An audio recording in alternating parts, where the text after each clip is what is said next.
Thanks for clicking on State of the City. My name is Todd Prafke. I'm the city administrator here in St. Peter. And whether you're watching me on YouTube or our Facebook page or maybe off our website, thanks for clicking on this. This video blog or vlog is intended to give you some information about, really, I'm going to talk about the workshop from just Monday night. Today's Wednesday. By the way, it's the 22nd. It's about 10 in the morning. But from Monday night on the 20th, and then a few tidbits of information that I hope will be helpful for you as you work, live, or play here within St. Peter. So again, thanks for clicking on. My first agenda item is really to talk about the workshop from just the other night.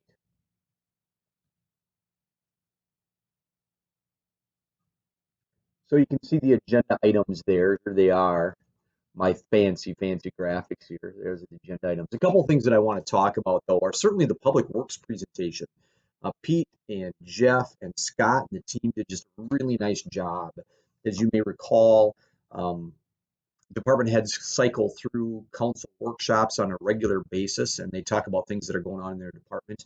And Pete's team put a really nice a bunch of information together. And so a couple of those things I really want to highlight here, which is really slick. So below, you'll find a link to this packet so you can see this in bright bold color.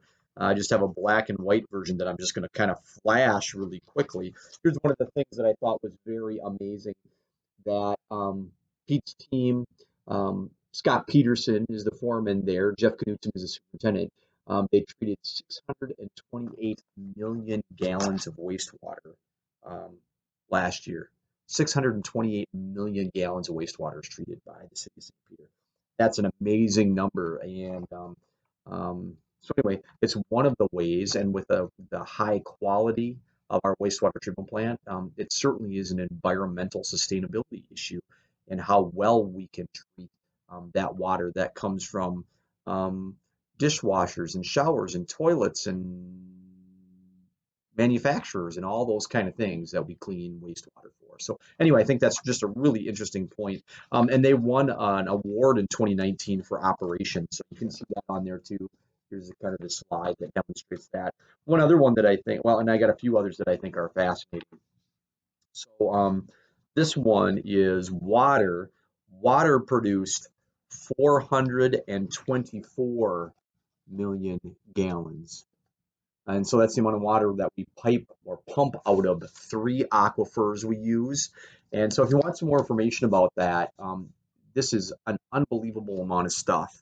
And our average is about 1.16 million gallons of water a day is utilized in the city of St. Peter. And on a peak day, like maybe last week when we had those super hot days and have been really dry, we can get up to 2.5 or more million gallons a day. So that's just an amazing number.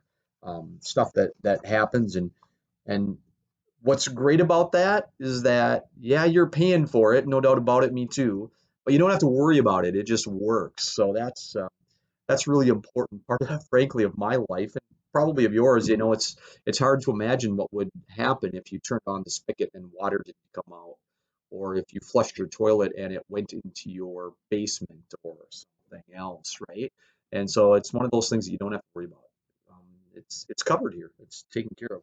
I do want to mention streets too. And I want to mention this slide for a couple of reasons. Not only that we spend almost $600,000 a year on regular kind of street maintenance stuff during the summer, but that you're going to see that if you haven't over the last day or two, you're going to see that in the next week or two.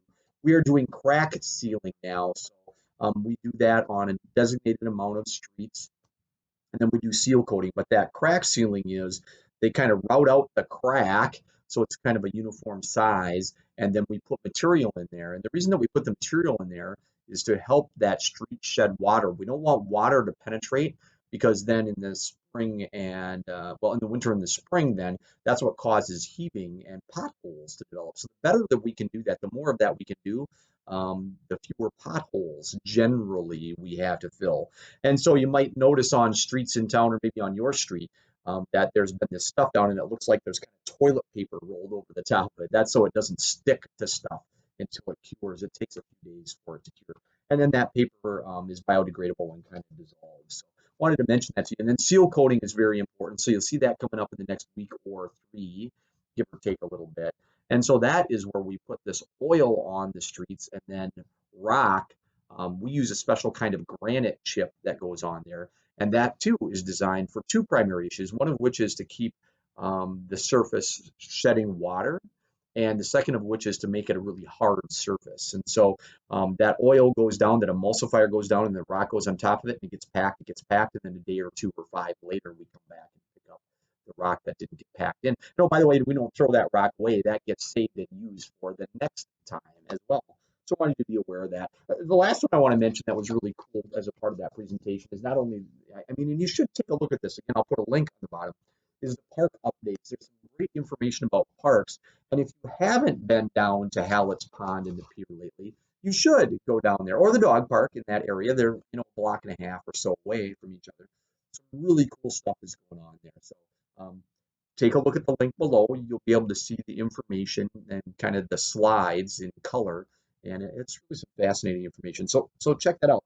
I also want to mention that the council, if you didn't notice on there, we're talking about mandatory mask policy, maybe more accurately, mandatory face covering policy, because I think those shields that you see some people wearing would be acceptable as well. So here we are, and the council had a long discussion about that. And again, today's the 22nd, it's Wednesday, and so the governor is set to announce something later this afternoon. So I don't know where this goes necessarily, but I know for sure, no matter what the governor does or doesn't do, the council will talk a little bit about it at their council meeting coming up.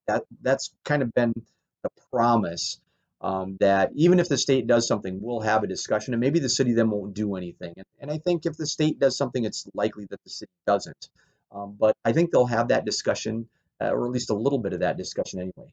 So some great information included in the packet. Again, the link will be below, about what would be proposed and how that might all work. And so if you have questions about that, let me know in the comments underneath. I'll put how you can get a hold of me. But happy to visit about that issue.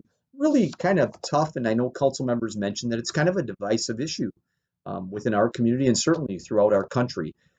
So anyway, if you have questions about that, we'll be happy to visit more. But again, I'm not sure what the governor's going to do this afternoon. And once we know, we'll know, and then we'll react appropriately and in the best way that we can. Let me hit up some tidbits of information.